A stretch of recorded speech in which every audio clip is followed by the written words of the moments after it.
Hey everybody, hope you're doing great today. So this video, as you can see from the title, is about Groundhog's Day and going to visit Groundhog's Day, which I did in 2023. I'm not sure how long this video is going to take. I feel like it could be like 15 minutes, maybe 20 or so. So I apologize that maybe it'll be shorter.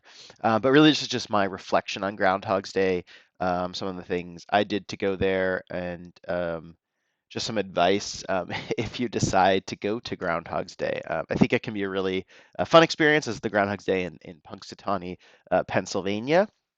Um, a reason I'm doing this video is I actually didn't see a lot of good info online for, considering, how big Groundhog's Day is as a holiday. I don't know, it's like, one of the holidays on the maps.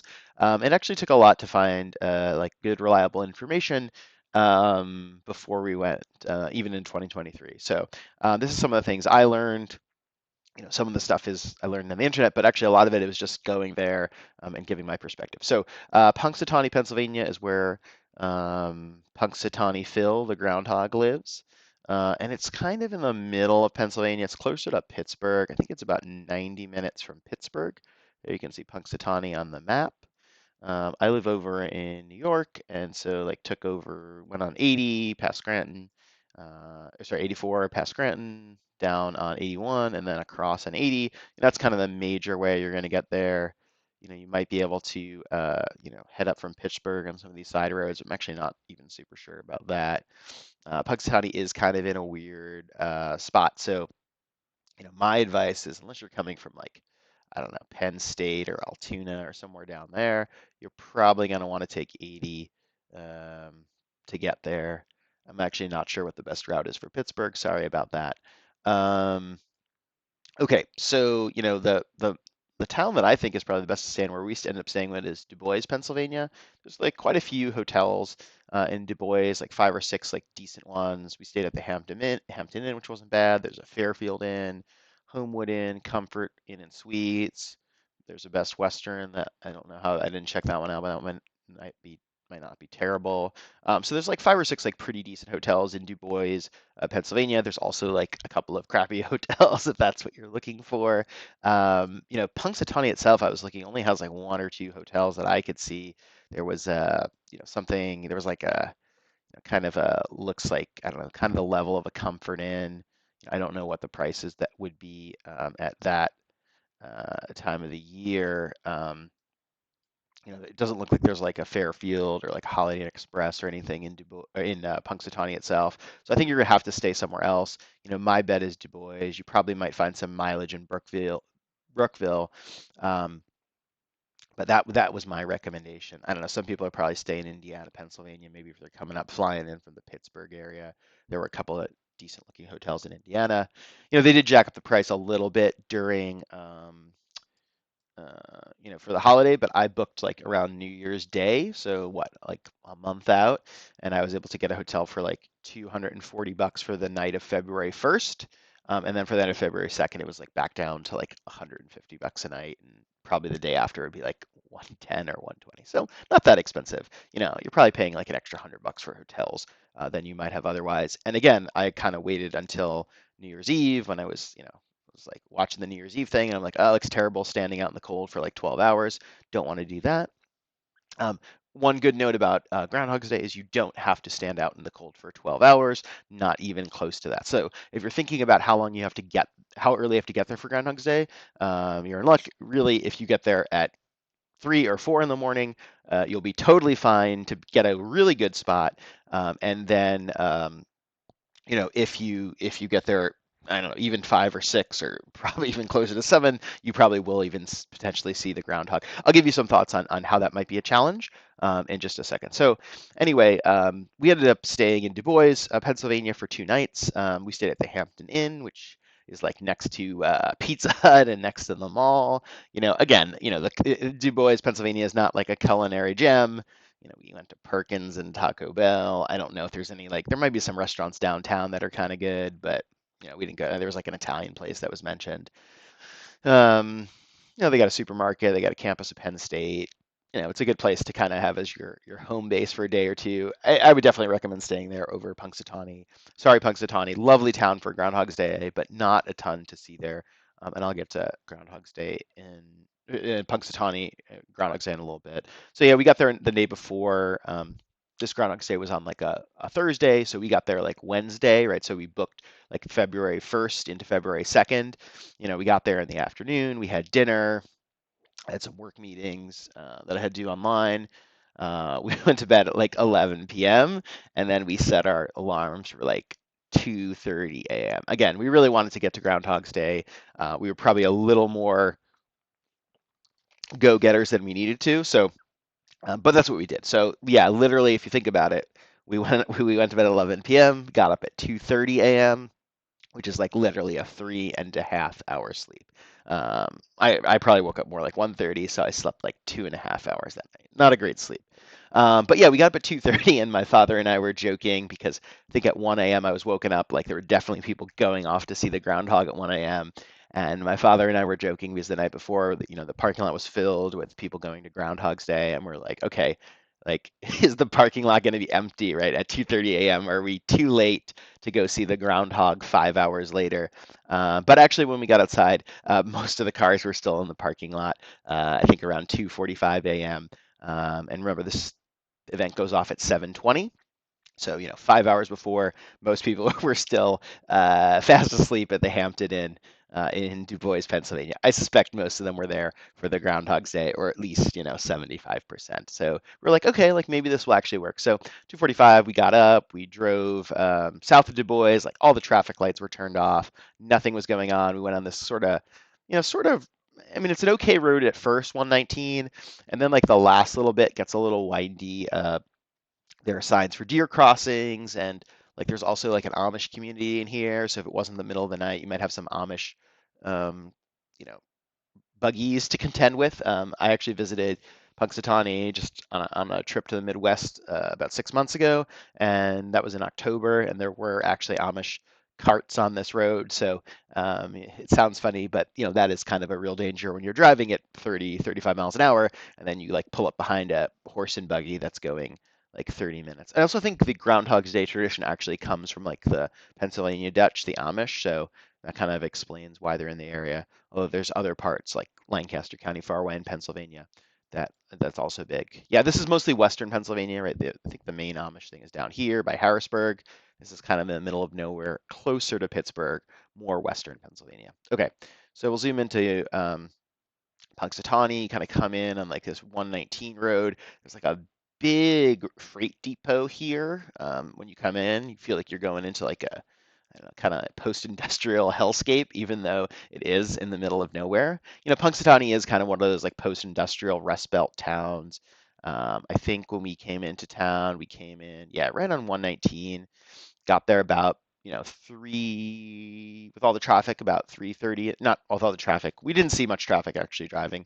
Um, but we're driving slow. It's only about 20 miles, but you don't want to like go off the side of the road, and there are some trucks on the road, so it is a little bit of a sketchy road. That's probably the piece that I would, the only really way into this is that road. I think the 36 road, which I driven before, is a little bit better, but that really only makes sense if you're coming from the west. So coming from the east, that's kind of what you're dealing with. There's a Wendy's in town. There's like a McDonald's like right downtown, like almost like an urban kind of feel that it's like there's not much parking at the McDonald's. There's some parking at the McDonald's, but not a lot. Where's the McDonald's? I don't know, it's somewhere up here. One of these streets. Maybe that's it. Yeah, that's the McDonald's. A couple of spaces, like a block downtown. There's a Wendy's. There's like a park. Oh, it's also worth noting, we're 9 minutes into this video. Probably should have said this up front. Unlike in the movie Groundhog's Day with Bill Murray, it does not take place downtown. I don't know what Philsborough is. That's just like a little monument or something. The ceremony actually takes place outside of town in a place called Gobbler's Knob, which is a little park. So really nothing takes place downtown of the main ceremony, although I think they have like a talent show and a dance the night before. They have some events like both the day before and day after, but we didn't do very many of those. This is just about the ceremony itself. I'm sure some of the other stuff is lovely, but as I said, Punxsutawney doesn't have a lot in the way of like hotel. It's not even like a Holiday Inn Express as far as I could see. Again, shoot me in the comments if I'm totally wrong, but I don't think I'd want to drive from Du Bois down to Punxsutawney every day for this ceremony. So we just made it like a day trip, half a day trip. So I think there's like three places you can park. I think they're like, okay, you can park downtown, but that's pretty limited. You get a bus from there, or you can park down at this plaza. Like not going to tell you or anything. It's like totally cool that day. Down by the Aldi parking lot. Again, there's not a ton of spots there, and I'll get to that in a second. And then the third option, which seemed to be the best because it was the closest, actually over here, kind of above the town, is Gobbler's Knob, where Punxsutawney Phil lives. Really, they just bring him there for the ceremony. Walmart's actually the biggest parking lot that you can park at. So I just want to say that, if I had a recommendation, probably if you're getting there early on the early side, Walmart's the place to go. It's definitely the closest of the three parking lots. It is the most like in the middle of nowhere. It's not downtown, but if you look, it's actually the closest to Gobbler's Knob. So that's where we went. The Walmart parking lot, standard Walmart parking lot. This looks kind of flat here, but it's actually a bit of an incline. So it's like one of those, you know, Pennsylvania Walmarts built into a hill that you often will see. Um, and yeah, but so that was the thing that was a little tricky. By the time we got there at 3:30, my father was like, all right, there's going to be no, after we saw no cars on the road and everyone was still asleep at the hotel, he was like, all right, there's going to be no one at this Walmart. We're going to be like the first people. But actually, it was about a third full when we got to the Walmart parking lot. And so, we were thinking like, okay, yeah, if we got there, we got there at probably like 3:30, maybe 3:35 at the latest. If you got there by 5, I would think this parking lot would be full. And then I don't know what you do at that point with the parking. I don't know if you just like go downtown and park on random streets. You might do that, but I'm really not sure. So I think like the biggest limiting factor is the parking. My sense is people just like park all over the town of Punxsutawney. But when we left in the morning from the event, it's not like I saw like a mass of cars. So I think that's probably the biggest walking is if you don't get to one of the parking lots in time, you probably have to walk from downtown either to the Aldi's or wherever the other downtown stop is. I'm not 100% sure where that was exactly. And then I saw someone online I was looking after, one of the gentlemen who is like in the inner circle or whatever. I was just looking at their website. Those are the guys with like the top hats that pull the groundhogs out. He was like, oh, like the best place to park is like up on this street and then like to walk. So I don't know if like people in the know park in this neighborhood. If you actually look at it, it's actually pretty close to Gobbler's Knob, right? Like compared to the Walmart and compared to downtown. If you like were to park up in one of these streets and then supposedly there's like a footpath through there, but it might be kind of uphill. Again, I've never tried it. I don't know. Maybe one day if I'm driving on 80 and I want to make a trip to Punxsutawney again, I'll see what I think about it. But yeah, it looks like there's some people maybe park and walk through those fields, but I'm not sure if that's like trespassing or whatever.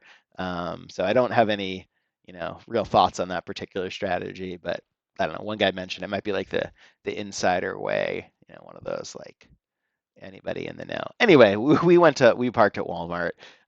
You can buy bus passes in advance. I bought one. It cost $5 plus like $3 shipping. My father didn't, and you can like buy it from the lady there. So there's like a booth, and they just like sell you bus passes for $5. Literally, that is the only cost for Groundhog's Day. And again, sorry, I'm this far into the video before you're hearing that. Groundhog's Day is, yeah, it's like one of the cheapest things you can do unless you're paying for hotels. If you live nearby or if you go to school in Pennsylvania, it's probably not a bad idea to do. I would say that was the biggest group of like in the crowd was like students from like every college in Pennsylvania. They were calling out different colleges and everyone got a cheer. And I would say like the crowd definitely felt like between 20 and 30. My father is in his 60s and he definitely was, there were some older people, in their 60s. But he was definitely on the older side. Yeah, a lot of younger people, kind of college age. It definitely wasn't like a super frat party atmosphere. There was definitely some like frat boys that were there, but everyone was like really respectful and they were cool. And there wasn't much drinking. I didn't see any drinking, to be quite honest. People say you can't bring in an alcohol, but you could kind of sneak it in. But I didn't see anyone partying hard. Again, it was also 5 in the morning. Like, how much drinking can you really do at that time? Okay, anyway, back to the bus. So you pick up the bus pass here. They had like 6 buses made waiting. We're just like loading them up. So as soon as we sat in the car for like 15, 20 minutes. We're like, we don't need to get up there just yet. So, and then finally we're like, all right, let's do this. Like, I'm tired of sitting in the car. I just chilling. Oh, Taco Bell was open 24 hours a day. So if you need Taco Bell, I don't know if you do that at 4 in the morning. You could, right? Like the restaurants in town seemed like they were specifically opened. In fact, the Wendy's had a sign that said open 24 hours starting Groundhog's Eve, right? So like they're definitely prepared in this town for people, you know, getting on a bus at 4 in the morning. Yeah, I think the schools are even closed, so they're using all the school buses. They're like stay home kids. So anyway, you get picked up here, you go up this hill, kind of hilly, a little like goes up and down. It's like a little harrowing of not that harrowing, but you're like, okay, this is a this is a serious here. And then they just drop you off in front of Gobbler's Knob, which is kind of this like little park. I'll zoom in on Gobbler's Knob here. Across the street from Gobbler's Knob is like a field. I don't think they do any parking there. I don't think they own it, the property. And then like this is the property, right? And you can see it's a small little park. And it's really this area kind of where I'm pointing where all the people gather, right? So like up here, they had like a barbecue stand. The building actually got replaced with like a nicer building. So they have like a merchandise shop that you can go like buy t-shirts and sweatshirts and get warm.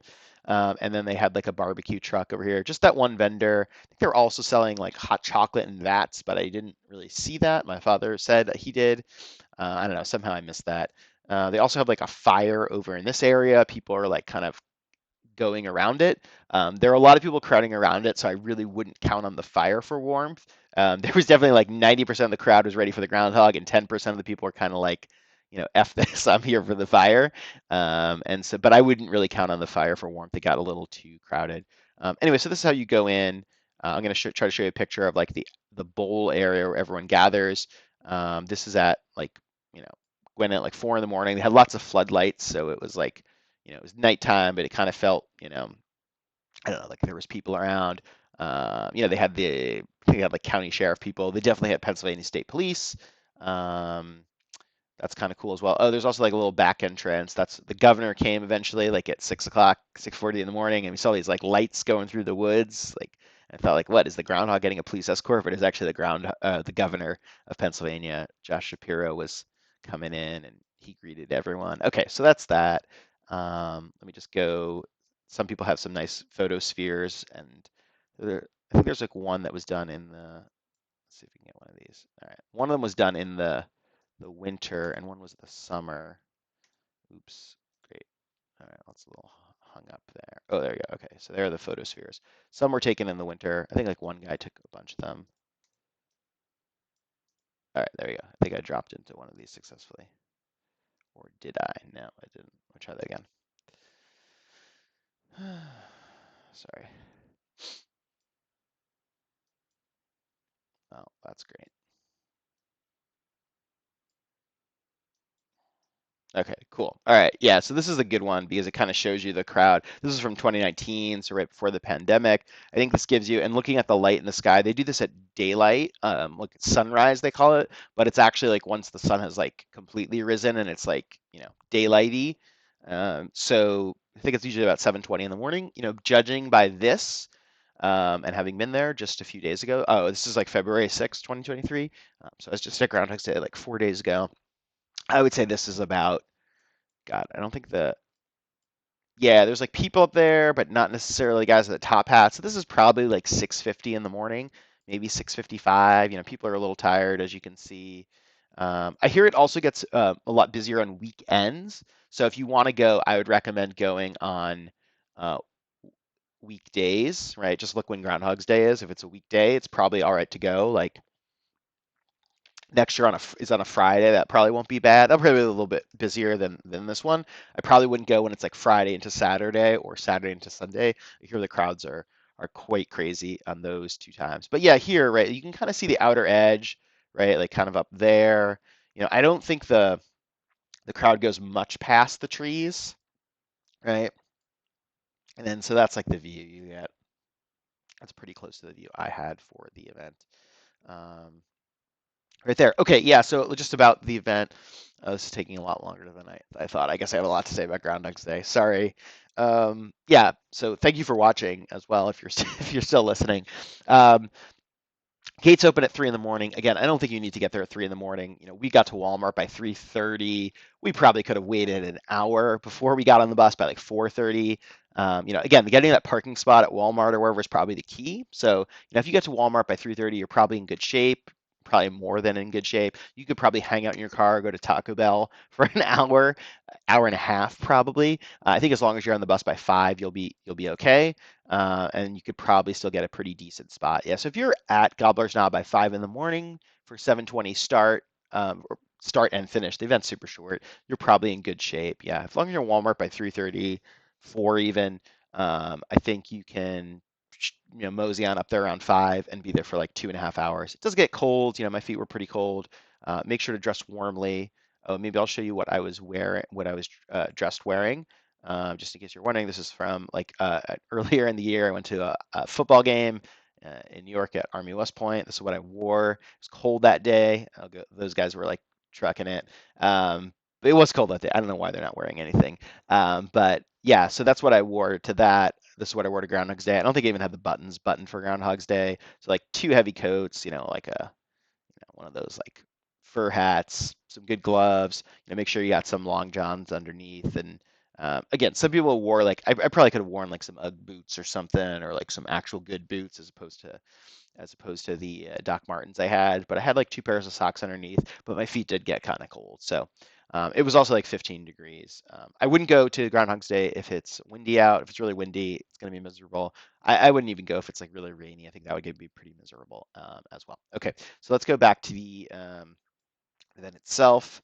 This is like they also had two guys that are really great that are like in the inner circle, the guys with the top hats, and they do like a stage show. They like sing songs. It's kind of hokey, but they like are aware it's kind of hokey and silly, and they are like amped up. They play music.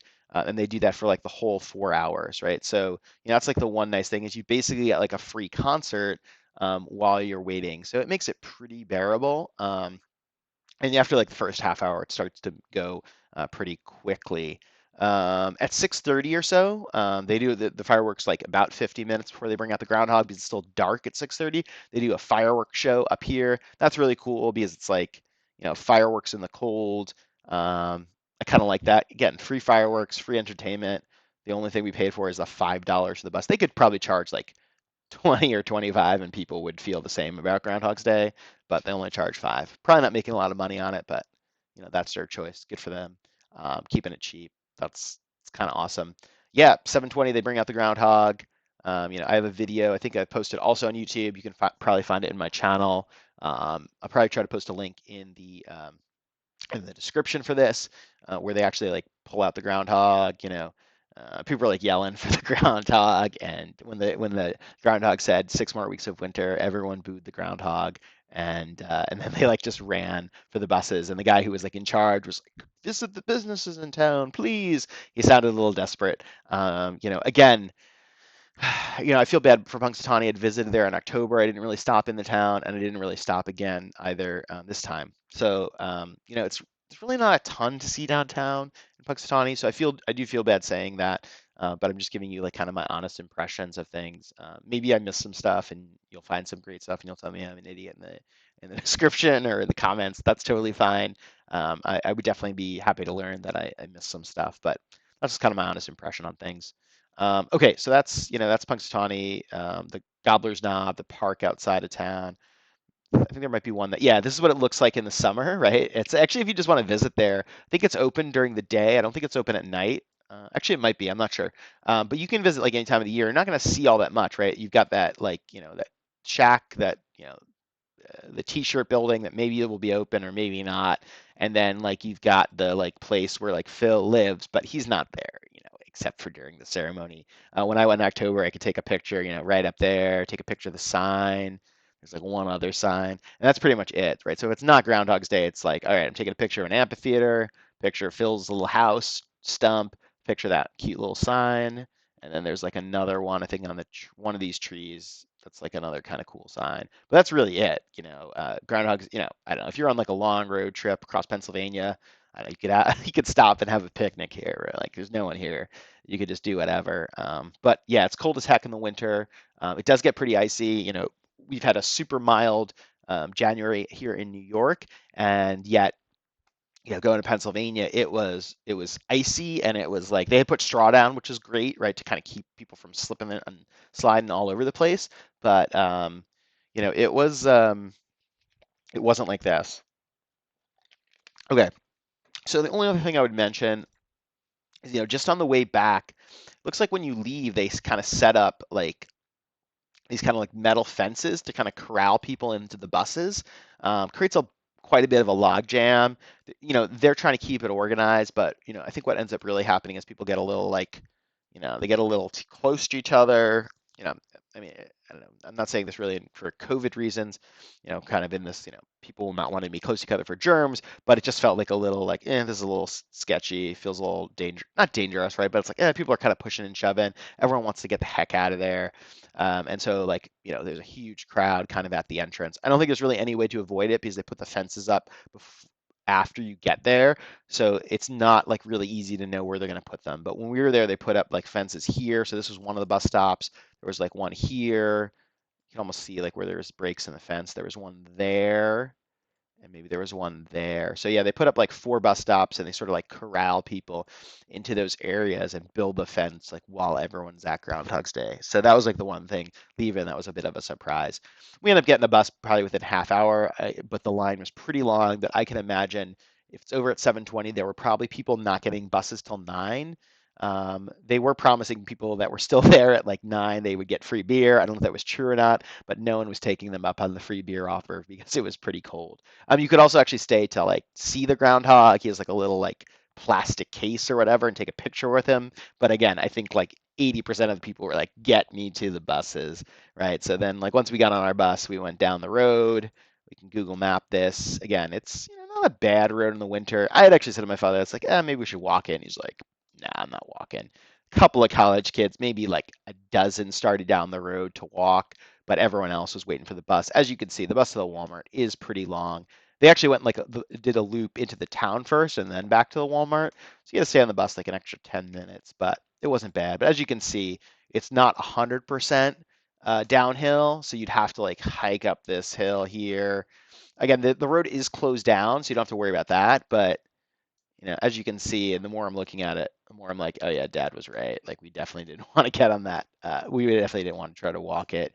Um, it's pretty long, right? So I think it's like a 1.75 miles, which isn't bad, but in 15-degree weather, is not it is not ideal by any means. Wow, this is longer than I thought. Yeah, so this is how you would have had to walk. Okay, so there it is finally. Back to the Walmart. That's what you would have had to walk, walking back if you chose to do that to avoid the crowds of people with the buses. Not doable, not the end of the world. Again, this is the Walmart parking lot, the big of the 3 parking lots. We estimated it probably would have filled up by 5 o'clock. There's a Taco Bell that's open 24 hours a day, or was at least in 2023. Okay, so I think that's literally the entire video. Thank you for watching. I'm going to put a video to the footage I took of the actual event. Again, the actual event is like 10 minutes. You can watch online. But if you're looking for a bucket list idea, definitely something to do, something to consider doing.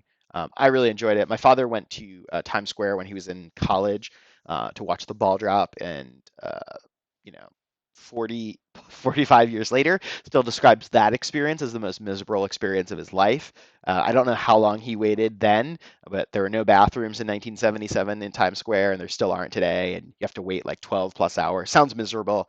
I often go to near Manhattan for New Year's Eve, but I stay away from Times Square. Other neighborhoods are fine. I think Groundhog's Day is sort of the opposite of that. Like at most, you're going to be waiting is 4 hours. Probably, if you time it right, you can probably get away with 2 or 2.5 and still get a pretty decent view of it. Oh yeah, it's also worth mentioning there are bathrooms at Gobbler's Knob. They probably had about 30 bathrooms. I think people are not. I think that's why they also discourage drinking because like people aren't drinking a lot. So I think I went to the bathroom once or twice, and yeah, there were no lines either time, which you can't even say that about concerts. So I imagine there may have been lines a little bit later, but maybe not. There were like 30 porta potties, and I didn't see very long lines for them at all. So I mean, the only problem with them was it was 15 degrees out. So like, how much do you really want to use a porta potty in 15-degree weather? That's a little rough. Again, yeah, but if you're someone who like, goes to like outdoor football games or camping, it's probably fine.